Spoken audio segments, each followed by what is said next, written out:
Shai, Barakatah Yahweh, Barakatah Yahweh Shai, Barakatah Yahweh, Barakatah Yahweh Shai. Call Allah Yum La Yahweh, Ba'ashem Yahweh Shai, Ba'ashem Rechakodash. Double honors, much love and respect to the elders and apostles over all of Yasharala who found that great millstone and nowhere else. Peace and blessings to you, Akim, laboring in this ministry in truth and sincerity and with much faith, as well as to you, Akwafim, and children of Yasharala in the same spirit, following the guidance of Yahweh and Yahweh Shai. So this is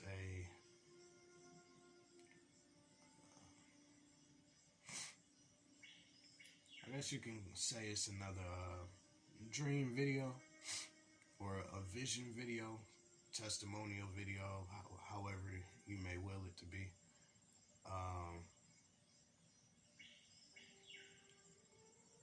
The other night I've had 3 separate dreams.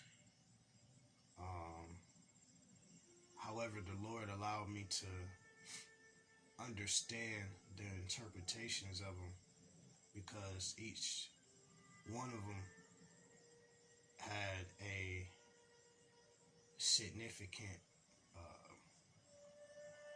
spiritual meaning behind it, you know. And I actually had to sit and think about it for it's been about 2 days maybe, because the Lord keeps us in remembrance of the understanding we've been imparted with, you know. And sometimes He will use memories of the things we've been through to remind us of how far we came, you know, for you brothers that been in the truth longer per se. And then the Lord also reminds us of the things that are happening now and why we're going through them. So this first dream, as a matter of fact, I'm gonna grab the 2 scriptures first, that because these 2 scriptures, actually these 3 scriptures I'm about to read them, and each 3 of these scriptures are in line, I'll say, with each 3, all 3 of these scriptures are in part with 2 of the dreams. Ironically enough, it's the first and the last dream. The second one primarily goes to only one of them. So with that, I'm gonna grab, this is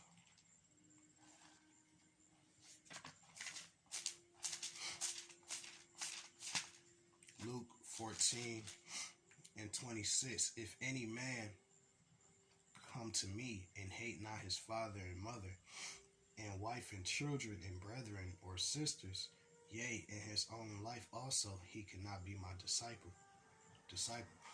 So, you know, yeah, I said 3. I'm gonna just grab the 3. And the Lord called. This is 1 Peter's. Matter of fact,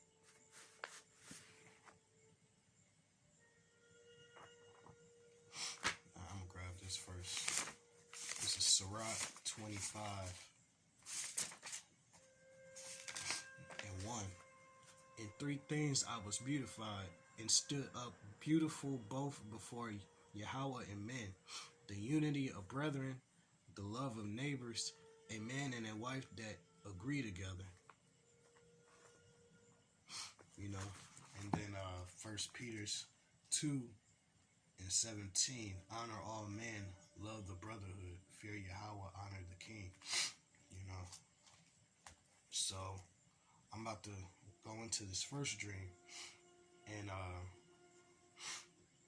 it starts off with me and 2 of the brothers from this camp, and we were heading to, it felt like we was on a damn mission. We was going to this house.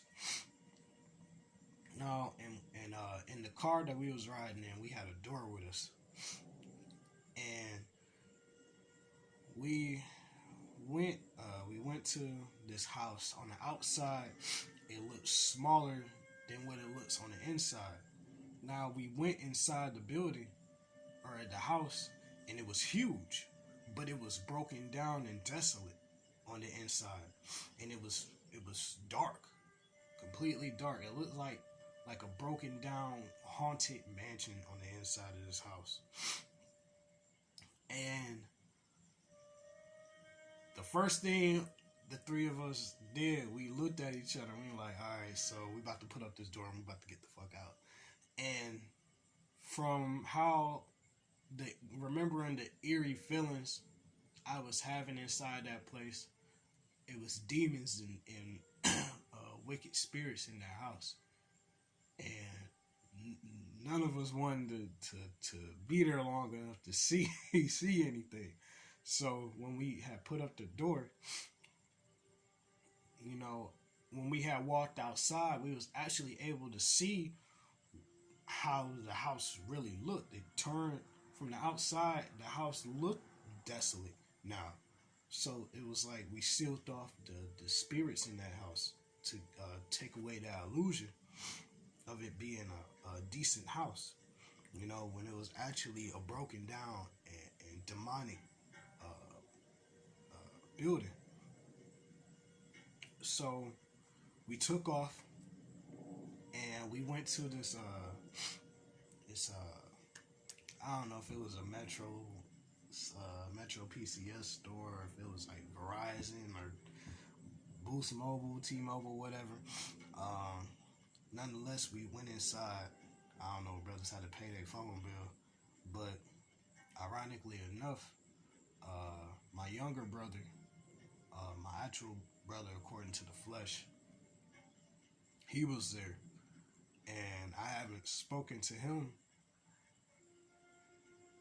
like 4 or 5 months maybe. I don't even really remember. It had to be about a good 4 or 5 months, but maybe less than that. I don't know. But when I saw him, I was so happy to see him. I didn't say nothing to him, but he had turned around and looked at me, and he was just as excited to see me as I was to see him. And ever since I came to the truth, I haven't been around him as much, actually at all, really. And I don't get to kick it with him. Like we was starting to once he got of age to go about. He turned 17, got his car, and he was able to go and do shit. So I don't see him as much no more, like I used to. And we was happy to see each other, and we said, all right, let's go kick it outside. So we went outside and we got in his car, and we was kicking it, but to my surprise, my father was in the car too, but he was asleep. And I was like, damn, me and my pops had a real rocky relationship growing up, and ever since I came to the truth, that didn't make it any better, and I didn't really want to see him. I was just more so excited to kick it with my little brother. But so me and my little brother are talking, and my pops wake up, and he's like, oh, hey, it's good to see you, da da da da. And he just turned on the car and he takes off. And I'm like, yo, nah, stop this, stop all of this. No, stop the car. I gotta get back to my brothers. I'm not about to leave them. And he turned around and he just kind of looked at me like, what? And that's when I kind of woke up, because since I came to this truth, I've been in a position where I forsaken my family of the flesh. I forsaken my fleshly family to be reunited and brought unto my spiritual family, which is far greater than the flesh. You know, and that's when I woke up. That was the first. That's when I woke up.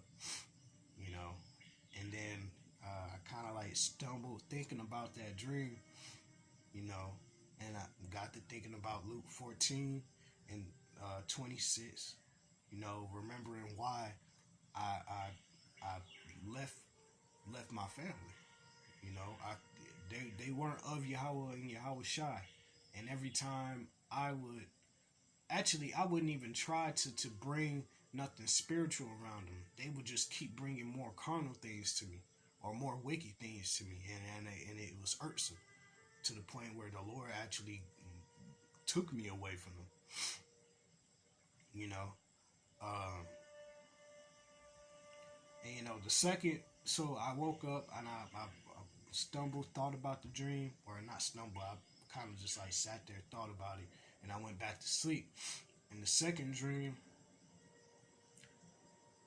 I really don't want to talk about. It more so pertains to the same scripture in Luke. Oh, and by the way, that also brings back the scripture in First Peter's second chapter, verse 17. Love the brotherhood. I love the brotherhood more than I love my fleshly family. Even though I love my little brother, I pray for him, and I hope the Lord may work His miracles and have His mercy upon him. I still had my brothers that I wasn't about to leave behind. So Salaki, I forgot to make that point as well, as far as the reasons why I grabbed those scriptures for that first dream. The second dream, it pertains still to uh, Luke, the 14th chapter and 26. Um, and actually, there's another scripture now that I'm thinking about it, but that one is a little more close to heart, and the particular individual within that dream didn't know why I was gone. They knew that I was gone, but didn't know why. And okay, now that I'm actually speaking about it in that kind of perspective, I can't go on with the second one. So forgive me for my lack of details, but like I said, this one's a little more close to heart. But for edification's sake, I will speak upon it as such. So this individual didn't know why I was gone, and I haven't seen this individual. I want to say, damn, really, about the same amount of time I haven't seen my younger brother. And this particular individual is close to my heart as well. So, and when I seen him, they asked me why I was gone, and I said I have a mission I'm on. I love you, I care for you, and I know that